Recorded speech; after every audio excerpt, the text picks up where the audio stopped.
Olá pessoal, vamos então a mais uma aula do nosso curso de Teoria de Sólidos. E na aula passada a gente está estudando o modelo de Sommerfeld, né? E na aula passada a gente falou sobre os estados eletrônicos para o sólido ou para o modelo, né, de um metal em temperatura 0 Kelvin. Então agora nós vamos começar a tratar a parte de propriedades térmicas. E para a gente tratar esse aspecto, a gente precisa ver o que acontece então com a distribuição dos elétrons nos diferentes estados em temperaturas maiores do que 0 Kelvin. Ou seja, qual vai ser a situação desse gás de elétrons, como é que vai ser feita a reocupação dos estados. Bom, então essa é a primeira pergunta que a gente tem que responder. Então, lembrando que o nosso modelo considera elétrons não interagentes, então basicamente o efeito da temperatura é aumentar a energia disponível no sistema e, portanto, redistribuir os elétrons em diferentes níveis de energia disponíveis. Tipicamente, em 0 Kelvin, a gente ocupa todos os estados de menor energia possível, né, até o nível de Fermi. À medida que a gente vai aumentando a temperatura, então, nós vamos realocar, ou o que acontece no sólido, o segundo modelo de Sommerfeld, o que é previsto é que haveria uma redistribuição, então, dos elétrons em níveis de energia mais altas, né? Bom, como nós temos um gás, o modelo de Sommerfeld considera o modelo de Drude, incluindo o fato de que eu tenho um gás de férmions, então o gás vai seguir a lei de distribuição de Fermi-Dirac, que diz para a gente qual é a probabilidade de ocupação de um determinado nível de energia em função da temperatura. Então, basicamente, a lei de Fermi-Dirac diz a fração ou a probabilidade de ocupação, o nível de energia EI, em termos de um parâmetro aqui, que é o que a gente chama o potencial químico do sistema. E o potencial químico, ele está associado, ou a gente tipicamente obtém o potencial químico de um sistema, calculando então a soma sobre todos os estados ocupados, né? Então, soma a probabilidade de ocupação sobre todos os estados, e isso então deve dar o número total de elétrons no seu gás. Tá? Muito bem. Então essa é a expressão para o número total, e a gente encara essa expressão, na verdade, como uma expressão para a gente determinar μ, porque normalmente o que a gente sabe é uma estimativa do número de elétrons, ou mais precisamente, da densidade de cargas, né? E da temperatura. Então a ideia é que conhecendo nessa expressão, conhecendo a temperatura e a densidade de elétrons, a gente determina então qual é o potencial químico do sistema. O que significa que o potencial químico, então, ele é uma função, né, nesse ponto de vista, ele é uma função tanto da densidade eletrônica, do número de elétrons disponíveis, quanto da temperatura do sistema. Né? Se a densidade eletrônica for fixa, basicamente o potencial químico vai depender, então, da temperatura do sólido. Bom, primeira coisa, para a gente tentar entender um pouquinho essa relação, ou como a função de Fermi-Dirac ela trabalha, vamos ver o que é que significa, vamos ver como é que ela pode reproduzir o que a gente já sabe sobre o gás de elétrons em baixas temperaturas, ou seja, se eu pegar o limite da temperatura ainda a 0 Kelvin aqui, como é que fica essa função? Né? Como é que ficaria a função Fi de Epsilon, Fi da energia, aliás, né? Que diz como é a probabilidade de ocupar os diferentes estados. Bom, como a gente já viu, os estados do gás de elétrons livre quântico depende dos números quânticos Kx com Kz, e a energia só depende do módulo de K, né? A energia de cada estado é H2K2 sobre 2m, m a massa do elétron. E o que a gente viu também no item anterior é que a função de distribuição, seja lá o que for, ela deve reproduzir como é a forma como eu populo os diferentes estados, né? Ou seja, a probabilidade de ocupação de todos os estados que têm energia menor do que a energia de Fermi é 1, e a probabilidade de ocupação de todos os estados que têm energia menor do que a energia de Fermi é 0. Maior do que a energia de Fermi é 0. Então, é aquela história, todos os níveis, todos os estados de energia até a energia de Fermi estão ocupados, então a probabilidade de ocupação tem que ser 1, e todos os estados acima da energia de Fermi estão vazios, portanto a probabilidade de ocupação é 0. Né? E aqui a gente está colocando o K para lembrar sempre que a energia é função do vetor de onda K do sistema. Se a gente olha, então, qual é o limite de tendo a 0 da função de distribuição de Fermi-Dirac, veja que interessante, se o t vai a 0, o argumento da exponencial aqui vai a 0, né? Então, isso aqui iria ou a mais infinito ou a menos infinito, a depender do sinal de EI menos Mi. Então, se o EI for menor do que Mi, esse termo aqui de cima é negativo, então fica a exponencial de menos infinito, que é 0, e, portanto, o limite é 1. Se o EI for maior do que o Mi, esse termo é positivo, elevado a infinito é infinito, 1 sobre infinito é 0, então veja que interessante. O t quando o t vai a 0, na verdade, a função de distribuição de Fermi-Dirac, ela separa os estados em dois grupos, né? Os estados abaixo de Mi têm probabilidade de ocupação igual a 1 ou 100%, e os estados acima de Mi, probabilidade de ocupação igual a 0, né? Ou seja, estariam vazios. Então, a primeira coisa que a gente descobre é que a dependência de Mi com a temperatura tem que ser de tal forma que quando T vai a 0, o Mi vira energia de Fermi. Então, a primeira coisa que a gente descobre é que o potencial químico é a energia de Fermi do metal quando ele está em muito baixa temperatura. Né? Formalmente, quando está em 0. Né? É o que está escrito aqui. Ou seja, a energia de Fermi é o potencial químico do estado fundamental do gás, ou seja, em T igual a 0 Kelvin. Muito bem. Falei muito bem, espero que não trave. Tá. A maior parte das propriedades térmicas de um metal depende de um parâmetro termodinâmico importante, que é o calor específico. Então, a maior parte desse item a gente vai dedicar a obter o calor específico, então, dos metais no modelo de Sommerfeld. Isso se reflete nas outras propriedades térmicas, né, que a gente vai ver mais para frente, porque se a gente lembrar no capítulo anterior, o calor específico do gás era 3 meios de K, né, e isso incluía uma dependência interessante em todas as outras propriedades térmicas. Né? Então vamos começar. Então, no modelo de Sommerfeld, a primeira preocupação é a gente obter o calor específico, então, desse gás de elétrons quântico. E da termodinâmica, a gente sabe que o calor específico é 1 sobre o número de partículas derivada da energia interna em relação à temperatura, mantendo o volume constante. E no caso de eu ter um número de partículas fixo, eu posso, ao invés de calcular 1 sobre n, a energia interna, mas eu posso calcular a derivada da energia interna por partícula, né, que a gente vai chamar de U minúsculo.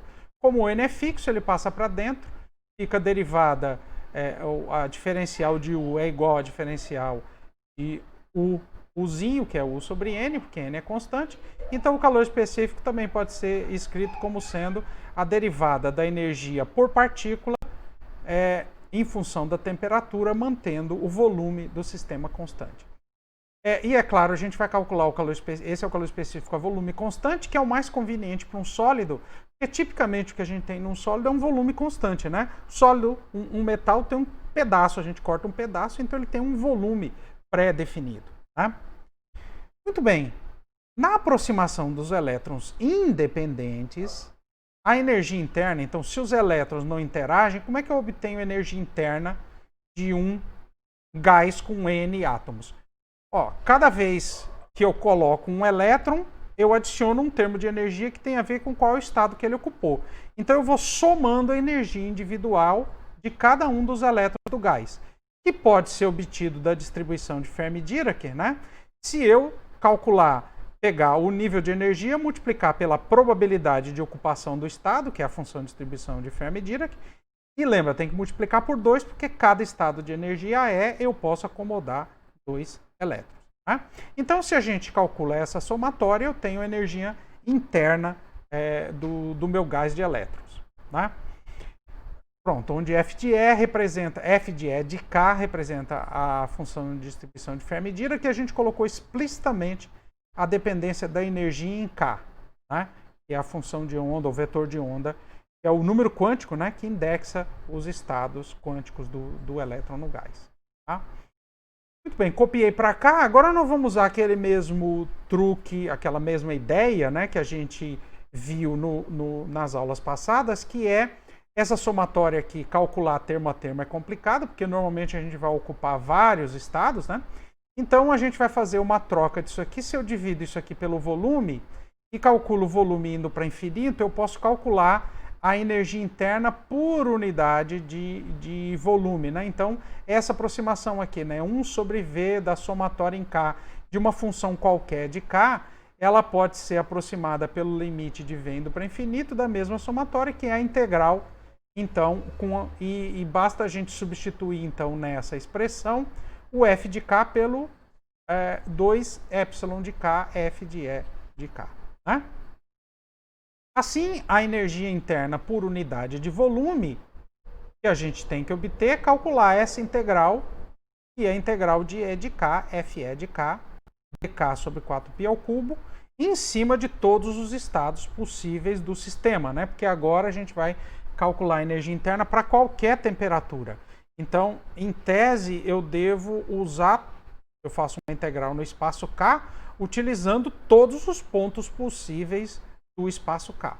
Né? Bom, só tem um problema, que nessa expressão aqui, o potencial químico é desconhecido. Porque para cada temperatura eu vou ter um potencial químico, ele vai entrar como um parâmetro desconhecido aqui na função de distribuição de Fermi-Dirac.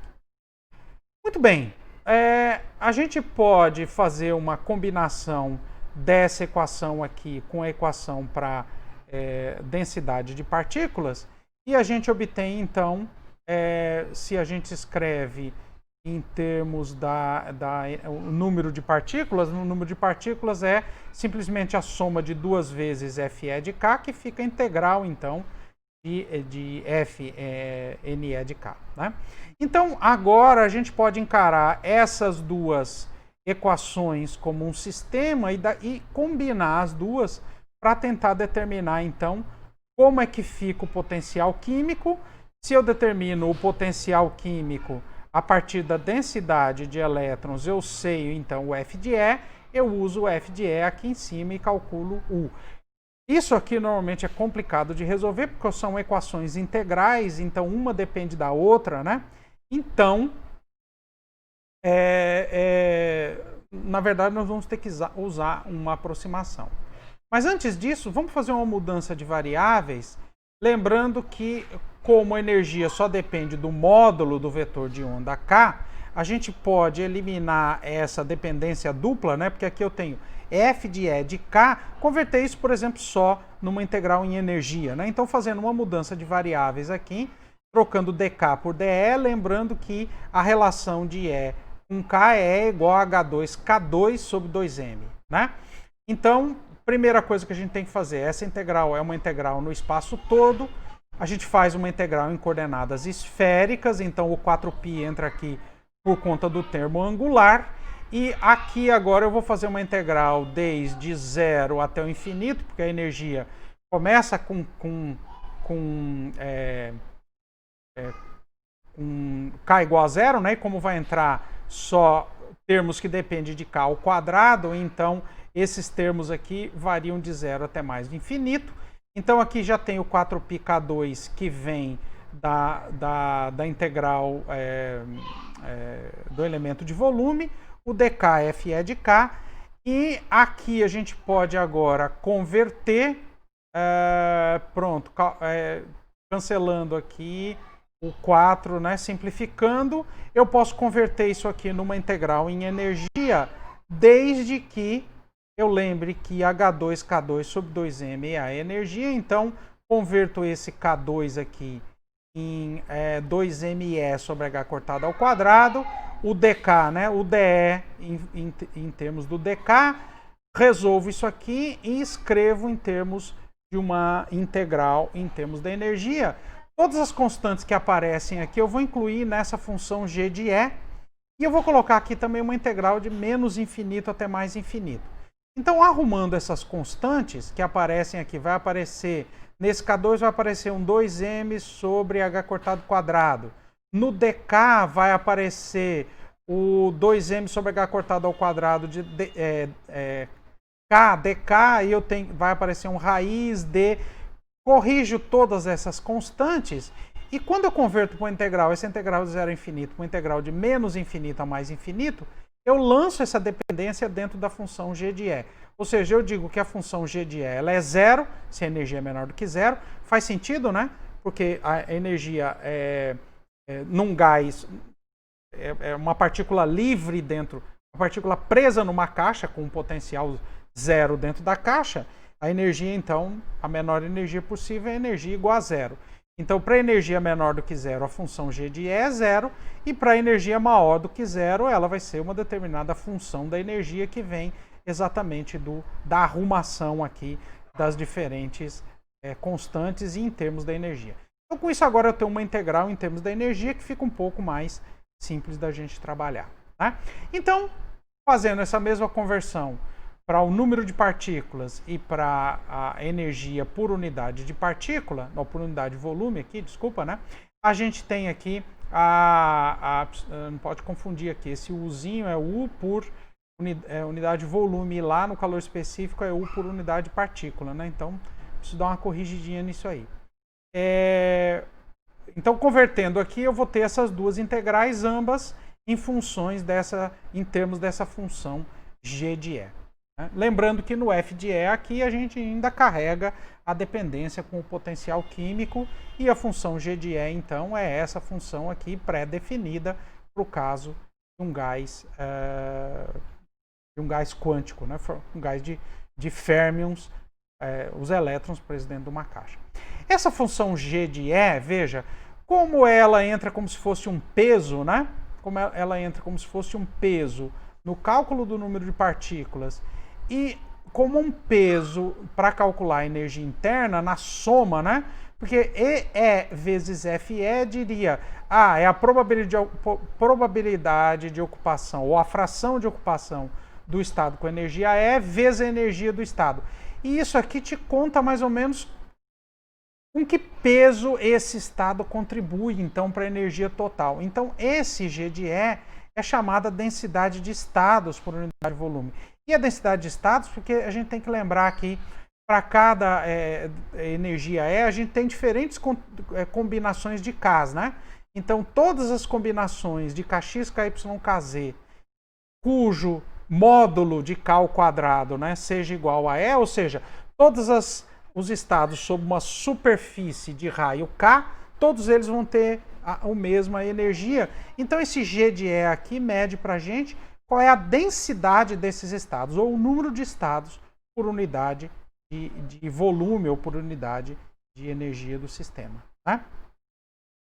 Essa densidade de estados também é escrita de uma outra forma. Se a gente arrumar as constantes aqui em termos da energia de Fermi e do número de partículas, a gente pode reescrever também o G de E em termos, então, da energia de Fermi e do número de partículas. Às vezes é mais conveniente utilizar essa expressão, e às vezes é mais conveniente a expressão de baixo, né?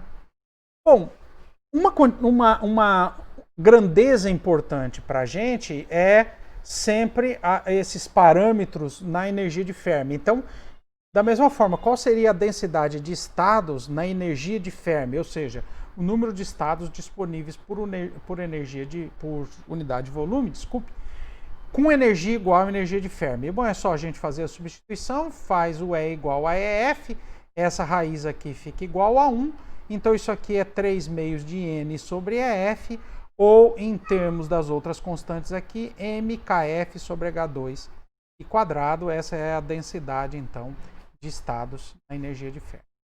Muito bem.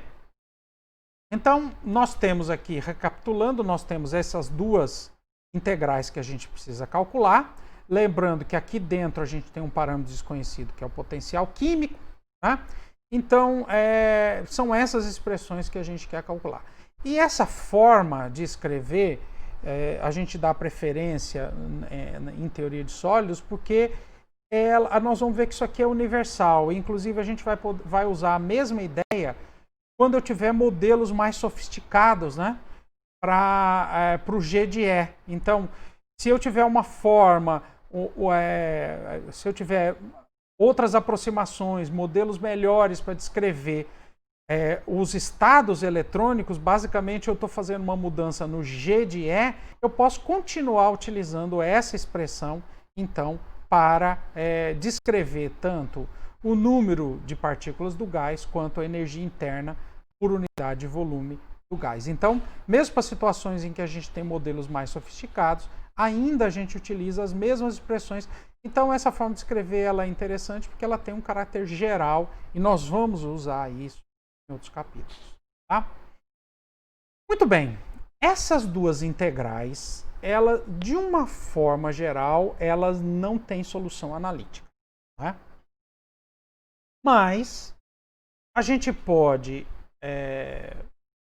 pensar formas aproximadas de calcular, lembrando um pouquinho como é o comportamento do F de E. Né? Então, aqui tem um gráfico do F de E, já normalizado em termos da energia de Fermi, né? Então, quando a energia é igual à energia de Fermi, é exatamente igual a 1.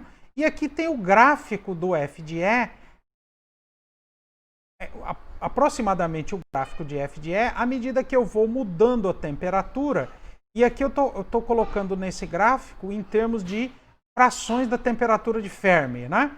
Aquela temperatura que a gente definiu lá na aula anterior em termos da energia de Fermi do sistema. É basicamente constante de Boltzmann vezes a temperatura de Fermi é igual à energia de Fermi do sistema. Então veja, a curva em preto aqui, que seria 0 Kelvin, né? Que é F de E igual a 1 para todos os estados abaixo da energia de Fermi, igual a 0 para todos acima. À medida que a temperatura vai aumentando, então aqui a 1% da temperatura de Fermi é essa curva em verde. A 5% é essa curvinha em vermelho.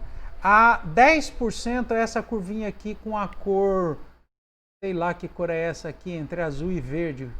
Né? E a 50% da temperatura de Fermi já é essa curvinha azul. Né? Agora você vê que até 10% aqui, basicamente a mudança que está ocorrendo na função F de E é somente em torno da energia de Fermi.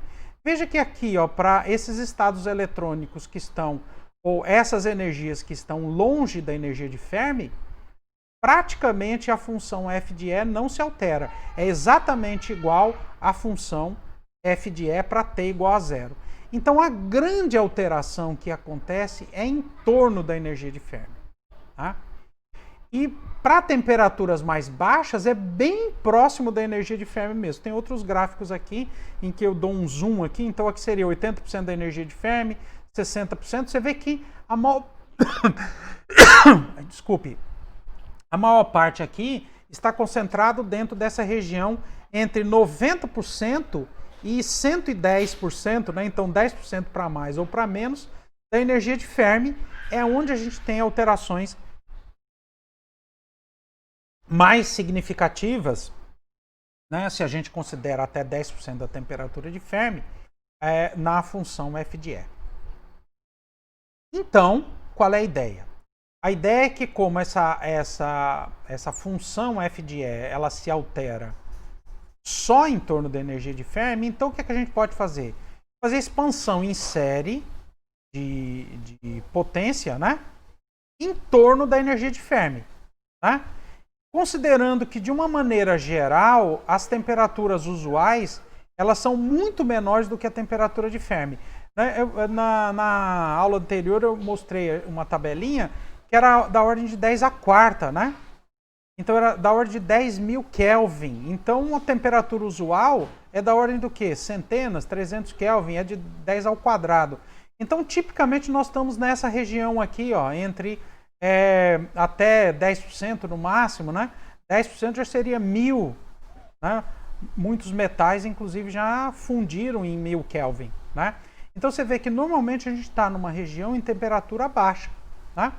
Então, se a gente fizer uma expansão em série de potência em torno da energia de Fermi, a gente vai poder descrever, então, essas funções de forma a resolver o problema, né? Então, isso aqui é esse comentário exatamente o que a gente falou. Então, somente uma pequena região próxima da energia de Fermi é que a função f de E realmente se afasta do comportamento em T igual a zero. Ah, tá aqui a tabelinha, né? Você vê, temperatura de Fermi para o lítio, 5.000 Kelvin, já virou gás, inclusive, né? Sódio, 3.000, nada, desculpa, 10 à quarta, então é 55.000 Kelvin, 38.000 Kelvin. Então, você vê que o mais baixo aqui, qual que é? É o césio, que é 18.000 Kelvin. Então, berilo, por exemplo, é 160.000 Kelvin a temperatura de Fermi. Nenhum desses metais sobrevive na forma sólida nessas altas temperaturas, né? Mesmo aqueles mais rígidos, né? Eu acho que, por exemplo, não tem aqui. O tungstênio é um dos que o ponto de fusão é mais alto. Se não me engano, é 8.000 ou 10.000, mas ele nem está nessa tabela aqui, né? Então, isso justifica essa nossa aproximação, né? Aqui tem a expansão, aqui tem o que eu falei para vocês, um gráfico expandido, né? Então, indo até 10% da temperatura de Fermi, que seria alguma coisa do tipo de 1.000 Kelvin, né?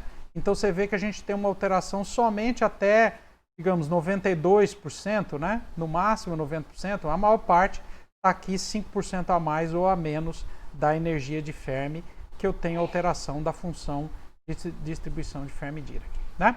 Então, qual é a ideia?